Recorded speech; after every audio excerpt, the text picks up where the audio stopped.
Do you know that the word vaccine comes to us from cows? I don't mean an inventive Holstein with a typewriter, although I would absolutely watch that hour-long drama. Hi, I'm Erin McCarthy, editor-in-chief of MentalFloss.com, and this is The List Show. The word vaccine derives indirectly from the Latin for cow, vacca. The story goes that at the turn of the 19th century, a British doctor named Edward Jenner observed that milkmaids who had contracted cowpox or variola vaccinea were much less likely to contract smallpox, which could otherwise devastate entire communities. Jenner decided to introduce the pus from a woman's cowpox lesion into a cut he made on an 8-year-old boy's arm. Luckily for Dr. Jenner, the boy, and the human race at large, the cowpox pus provided a strong degree of smallpox protection, and the concept of a vaccine was born. Note the similarity between the word for vaccine and the word for cow in a number of Romance languages today. 2 centuries and change later, vaccines have eradicated smallpox from the planet, and we continue to take inspiration from Jenner's coinage when discussing vaccines, even ones that don't come from cowpox pus. And vaccine is just the first of many words whose interesting etymologies I'll be discussing today.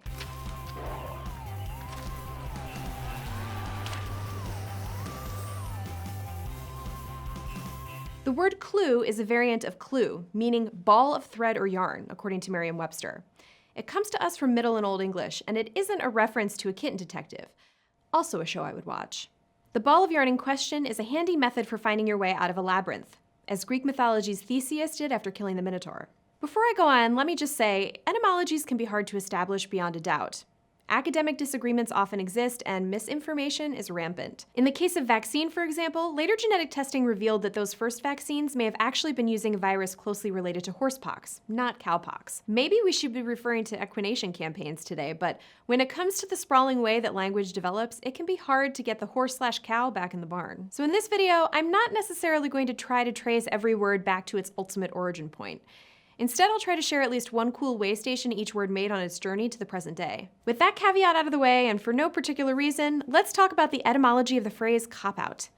Louis Joseph Vance's 1910 novel The Fortune Hunter includes the following line: "He simply can't lose. Can't fail to cop out the best-looking girl with the biggest bankroll in town." In that context, cop means something like get or grab, a usage that survives today in a phrase like cop a feel, and which may have roots in the Latin capere, to take, or the Old Frisian capia, to buy.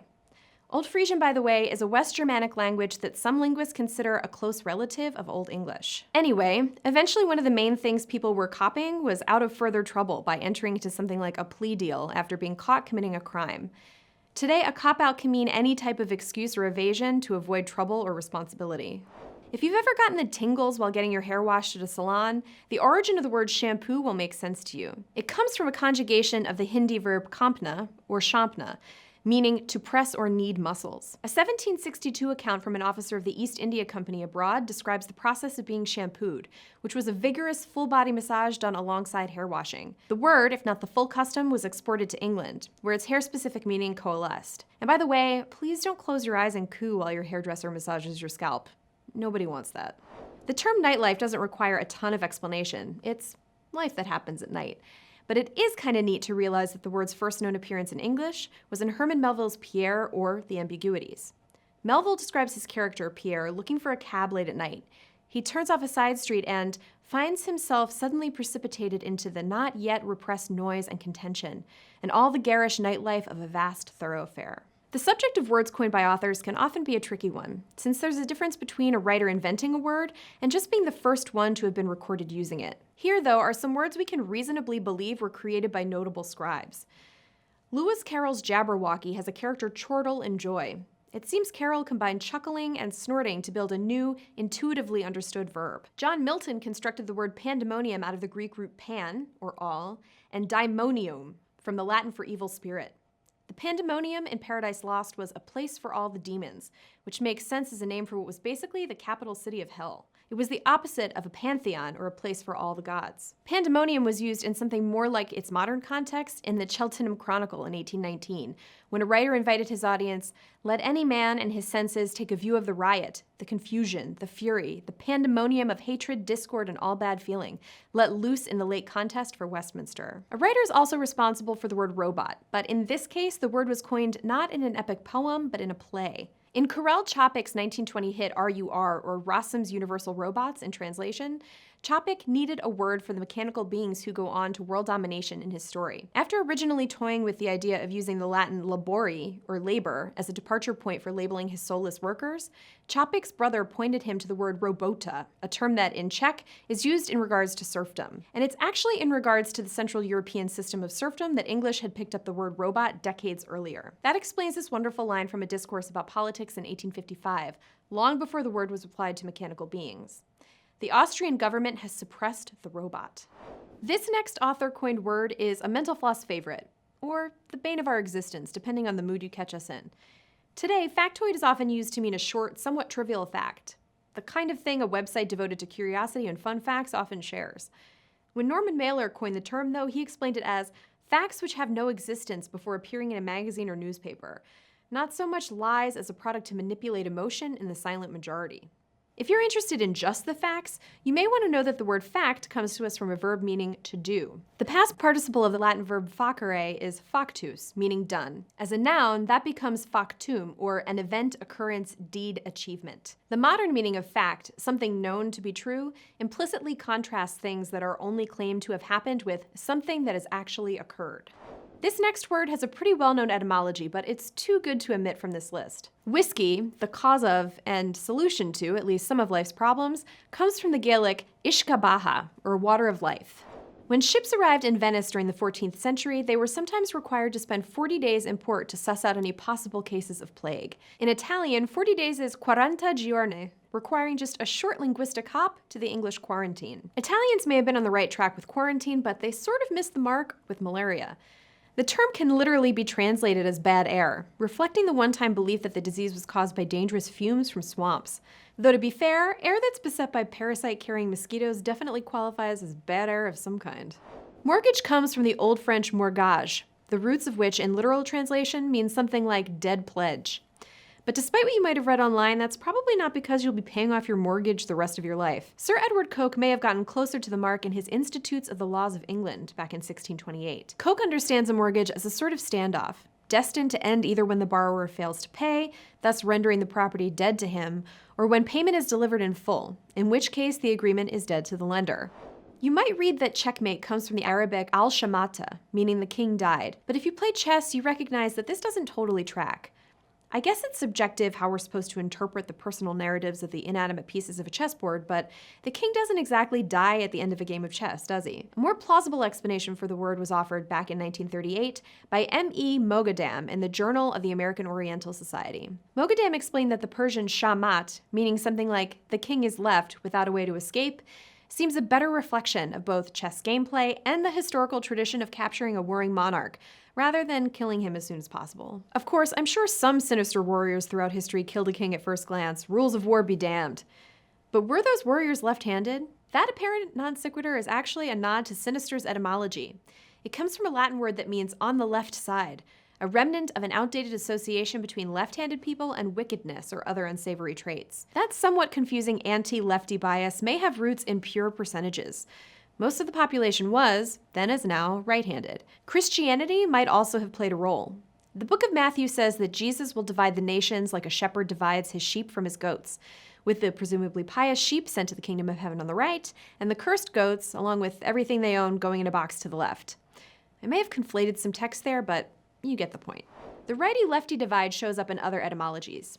Dexterity, or a skillfulness with one's hands, comes from the Latin dexter, meaning a promising premium cable show that totally jumped the shark but then got a reboot anyway. Sorry, that's actually on the right side. The right-handed bias was so strong that when Sir Thomas Browne coined the term ambidextrous, meaning a person who can use their left and right hands equally well, he used the same Latin dexter with the prefix ambi, meaning both, basically describing someone as right-handed on both sides. We know roughly when and where the word assassin originally comes from, but there's some disagreement on the why. Hassani Sabah lived from around 1050 to 1124. He called his secret religious order of Nizari followers Assassiyuna, or the faithful. And these followers did carry out what we would today call assassinations, targeted killings for political or religious reasons. But many sources, including Marco Polo, suggest that the word assassin had something to do with the word hashashin, or hash eaters. Yeah, the same stuff you can buy in a Dutch coffee shop. Marco spun a yarn about devotees being drugged with some kind of hash-infused liquid and then convinced to carry out killings. It doesn't seem the most plausible explanation, but even in modern times, there doesn't seem to be unanimous acceptance of any one origin story. The periodic table of the elements contains a hint about the origins of the word plumber. That PB comes from the Latin for lead, plumbum, which also eventually gave us the word plumber. It originally referred to someone working with lead in a number of contexts, without its modern focus on the pipes that move water in and out of buildings. But since pipes were long made of lead, plumbers eventually became known as the people to call when your sink or toilet needs professional expertise. Let's hit some more professional etymologies. There's still plenty of butchers around the world who will sell you goat meat, but in the United States and other English-speaking countries, you might also expect to find beef, chicken, or pork. The word butcher does seem to trace its origins through words like the Old French boucher, though, literally meaning slaughterer of goats. It seems an easy enough transition from there to any person who prepares and sells meat, goat or otherwise. A midwife isn't halfway towards becoming your wife when she assists in your spouse's childbirth. The word instead combines the prefix mid, which probably comes from the Middle English for together with, and an older use of the word wife, referring not just to a female spouse, but to any woman. A midwife is indeed with a woman when carrying out her job, even if that doesn't tell the full story of what she, or in modern times sometimes he, is doing to help. A similarly passive role is suggested by the etymology for obstetric, which comes from the Latin obstactrix, basically a midwife. The Latin obstare means to stand in front of, as in standing in front of the birthing baby, which I suppose does accurately capture one facet of a midwife's responsibilities. Today, obstetric is an adjective describing any number of things relating to childbirth. The approval rating of pundits as a profession is probably on par with telemarketers and tummy tea peddlers. The word's origin, though, points to the rarefied air professional opinion givers are meant to occupy. Pundit comes to us from a Sanskrit word that has been transliterated as pundit, pandit, or pandita. It originally referred to someone who had committed to memory a significant amount of the Hindu religious text known as the Vedas. It came to refer more generally to something like a learned man or philosopher by the 19th century, and today, that meaning has expanded to include people who like to yell at one another on cable news. The word astronaut actually predates the real-life profession.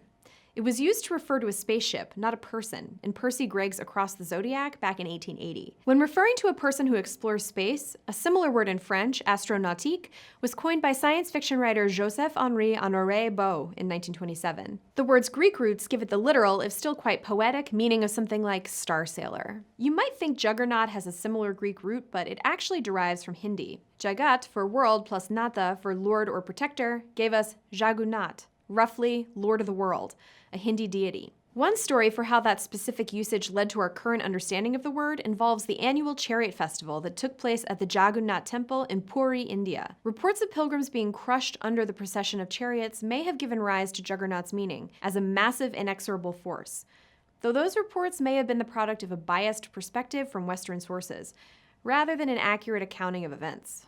Tycoon isn't exactly a profession, unless you're referring to Dino Park Tycoon, which was absolutely my childhood vocation. But the word has its own interesting etymology. It comes to the United States via the Japanese tycoon, a word whose Chinese roots mean great ruler. When Commodore Matthew Perry arrived in Japan in the 1850s, he wanted to meet with a dignitary of the highest rank in the empire. Perry seemed to think that meant the emperor, but in fact the shogun wielded more power in Japan at the time. Japanese officials used the title tycoon to reflect the primacy of the shogun's power. The word caught on stateside and began to expand in meaning, with usages like the one found in the New Orleans Daily Crescent on May 28, 1860. Critiquing then-Senator William Henry Seward's approach to anti-slavery efforts, the paper claimed he appropriated to himself the position of master and tycoon of the Black Republicans. The word even found fans amongst Abraham Lincoln's aides during his presidency.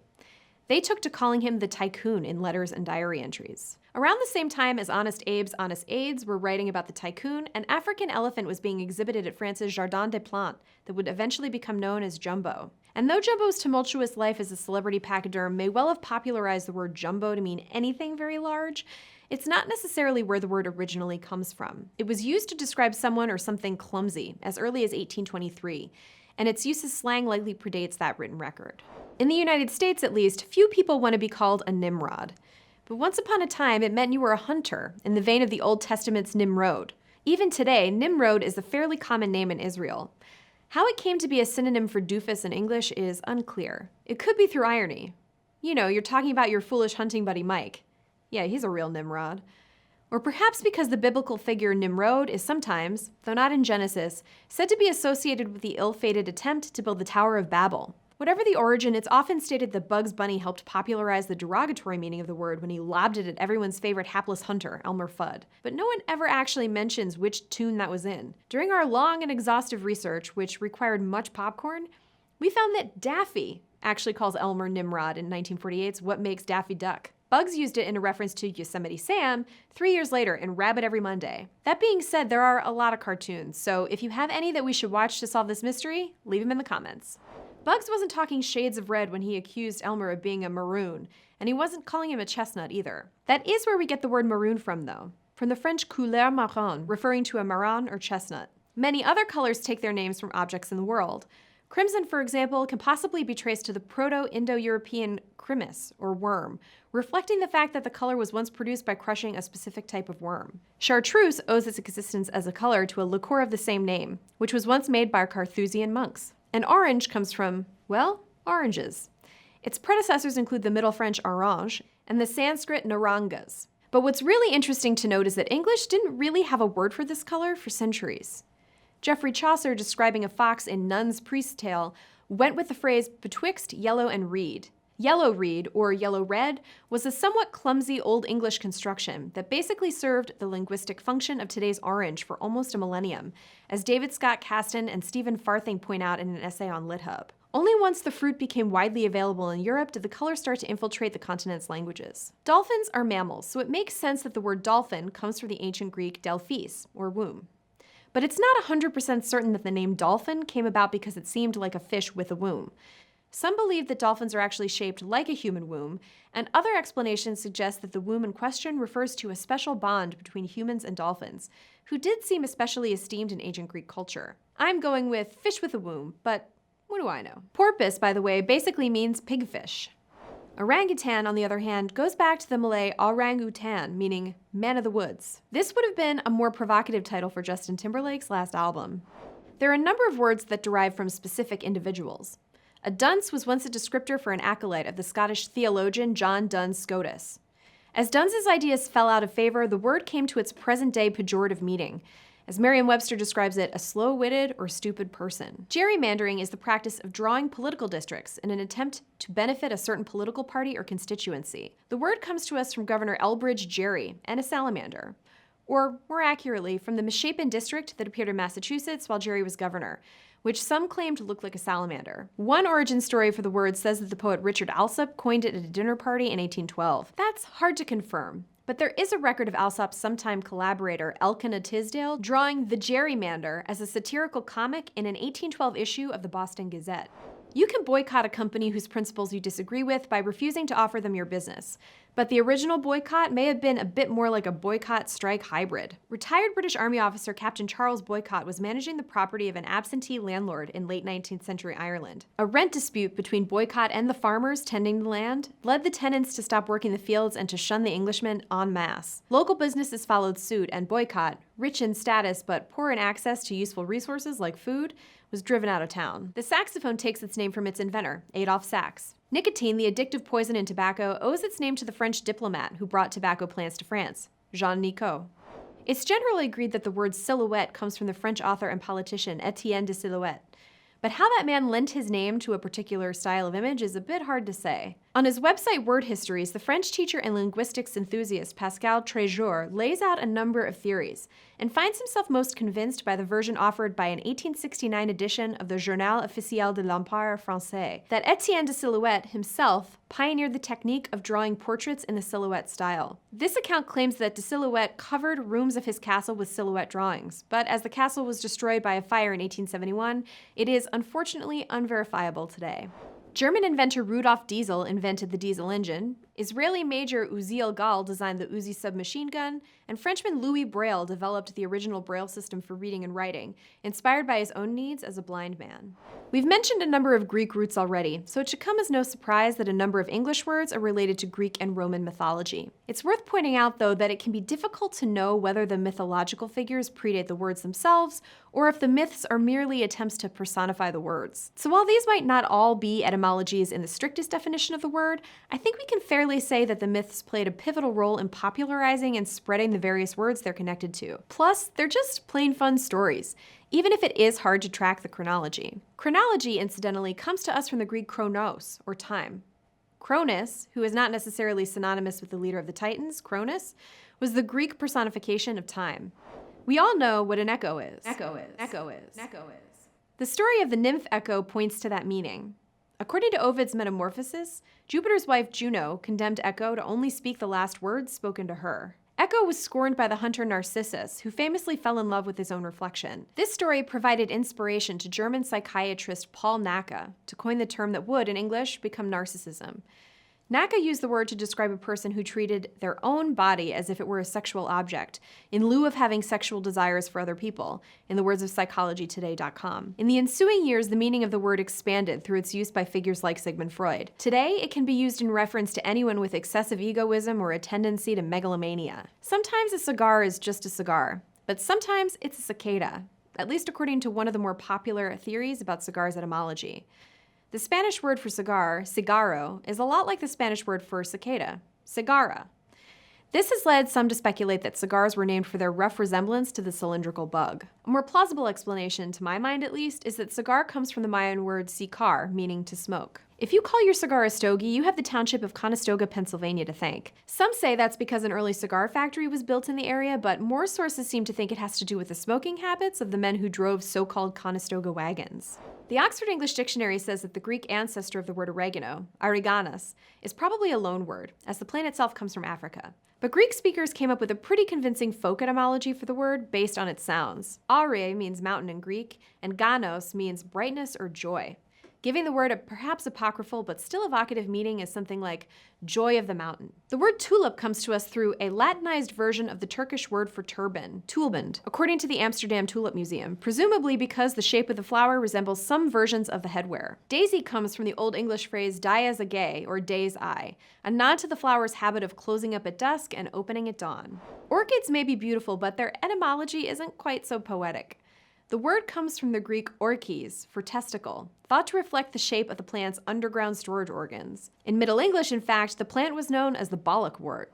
What's the origin of the universe? Linguistically speaking, that is. In John D. Barrow's Book of Universes, he traces the word to the Latin universum, composed of the roots unus, or one, and versus, a conjugation of a verb meaning to turn, rotate, roll, or change. That gives us a literal meaning of something like rolled into one. That could just reflect that the universe is, everything kind of rolled up into one all-encompassing thing, or a specific cosmological belief from antiquity, when it was thought that the outer crystalline sphere of the heavens rotated and thereby communicated change and movement to the planetary spheres inside it. Sometime between the Big Bang and today, someone got the bright idea to start a school. It might surprise teenagers to know that the word's antecedent, the Greek skoli, actually meant something like leisure of spare time. In ancient Athens and Rome, a favorite use of spare time was to engage in learned discussion, at least amongst a certain subset of the population. If you trade sandwiches with your classmate at lunchtime, you can call them your companion. The word comes from the Latin cum, or together with, and panis, for bread or food. That makes the word's original meaning something like one who you break bread with. Window comes from the Old Norse vindega, or wind-eye. It originally referred to a hole in the roof, but over the years made the jump down to glazed glass usually found on a wall. While we're talking architectural origins, I'll point out that eavesdrop comes, a bit indirectly, from the Old English eavestrip, the place around a house where the rainwater drips off the roof, according to the online etymology dictionary. An eavesdropper thus became someone who stands at walls or windows to overhear what's going on, which may have been backformed into the verb eavesdrop. A gossip was originally a godsib in Old English, and it was basically a godparent, someone who acted as a sponsor at a baptism. By the 14th century, the word could encompass any familiar acquaintance, especially women who were invited to a friend's birth. Through a long line of loose talkers or perhaps some old-fashioned sexism, the word evolved to mean anyone engaged in idle talk, and eventually gossip took on its modern meaning as baseless rumor or trifling talk. 60 words in and we finally have an etymology Rebecca Black can get behind. Friday was, in Old English, Frigadaga, named for a Germanic goddess of love. An amateur does something not for pay, but simply because they love it. It makes sense then that its Latin root is amare, to love. Flour comes from the French fleur, and so does flour. The part of a plant used to make flour, the kind that you mill, was considered the flour of the grain, the best part. Anthology has its own floral origin. The Greek anthos, or flower, and loia, meaning collection, gave us antholoia, literally something like a collection of flowers, but with an early meaning describing a collection of poems. Today, an anthology can be made up of a number of things: poems, essays, songs, but if you were describing a collection of flowers, you'd probably use the word bouquet. That word was probably introduced to English by Lady Mary Montagu, from the French word with the same spelling. Montagu, by the way, also familiarized English readers with the language of flowers based on her experiences abroad. The idea that a lily symbolizes purity, for example. Bouquet can be traced back to the medieval Latin boscus, or grove, as in a group of trees. The word bouquet originally meant something like little wood. Canaries are, strangely enough, named after dogs. Kind of. They're actually named after the Canary Islands, where they were found. The islands, in turn, take their name from the Latin for dog, canis, though it's not entirely clear why. Some accounts say this is because people who visited the islands found them populated with dogs, and perhaps even residents who venerated their four-legged friends. Others believe the dogs in question were actually monk seals, which are sometimes called sea dogs. Walruses have their own interesting etymology, though it, too, is a bit hard to pin down definitively. In fact, a one-time employee of the Oxford English Dictionary handwrote a number of versions of the word's origins, 6 of which survive in the archives. That OED employee was one J.R.R. Tolkien, and his favorite explanation went back through Dutch to the Old Norse word Ramsholvar. Tolkien went on to coin or redefine a number of words in building out his fantasy worlds, but one of his most famous creations may not have been entirely his. The author himself said he coined the word hobbit in a moment of inspiration, and his son Michael recalled hearing his father use the word in stories he invented for his children. Later in life, though, Tolkien expressed a degree of doubt. After all, it would have been easy to have once seen or heard the word and then unconsciously incorporate it into his own personal vocabulary. Pre-Tolkien uses of hobbit were eventually discovered, including in the Denham Tracts, a compendium of British folklore collected in the mid-1800s, in which they were listed as a type of supernatural creature. Whether this was a case of parallel thinking or unintended influence may be impossible to say, but befitting a philologist such as Tolkien, the author eventually created his own retroactive etymology for hobbit, deciding that it derived from holbitla, from Old English roots meaning hole dweller. Word number 69, nice. No, I mean the word nice. But if you laughed at that stupid joke, you may be as nice as I am, in the original meaning of the word. Nice once meant foolish, from the Old French nice or ignorant, from the Latin nescius. Over the centuries, nice went through a dizzying array of meanings, with stops at timid or faint-hearted, fussy or fastidious, and dainty or delicate, before arriving at pleasant or agreeable by the 19th century. I mentioned the Latin nescius. That word itself comes from the prefix ne, for not, and a form of the Latin verb scire, to know. That verb also eventually gave us science, which even today isn't far from its mid-14th century meaning, according to the online etymology dictionary. What is known, knowledge of something acquired by study. Information. I hope your knowledge of etymology is a little bit broader than it was when you started this video. If you enjoyed it, consider subscribing and hitting the little bell. We'll see you next time.